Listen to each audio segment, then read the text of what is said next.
आप एक सोसाइटी के रिस्पॉन्सिबल मेंबर्स हो तो ये आपके लिए इंपॉर्टेंट हो जाएगा, बिकॉज अगर आपकी सोसाइटी ये कंप्लायंस फॉलो कर नहीं रही है तो फ्यूचर में आपको भी liability as a member bear करनी पड़ेगी। So what are the compliances? तो as per the GST act, अगर आप एक सोसाइटी के मेंबर हो और आपका उस सोसाइटी में फ्लैट्स है या एक पर्टिकुलर यूनिट है, तो आप पे उस पे जीएसटी एप्लीकेबल है कि नहीं है, उस मेंटेनेंस पे आज हम वो डिस्कशन करने वाले हैं।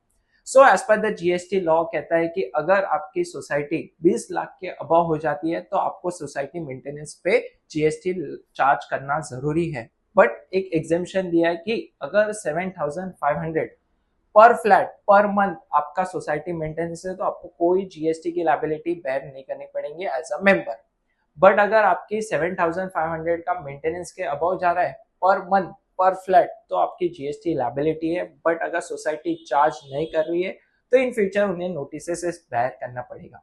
सो एक क्वेश्चन और आ रहा है कि अभी के लिए अगर आपकी एक पर्टिकुलर यूनिट और पर्टिकुलर फ्लैट और पर्टिकुलर मेंबर हो और उसकी पर मंथ 7,500 के नीचे तो कोई इशू नहीं है, बट अबव है तो आपको लाइबल है, आपकी सोसाइटी की लाइबिलिटी बन जाती है अगर वो 20 लाख के क्रॉस हो रही है एनुअली उनका टर्नओवर।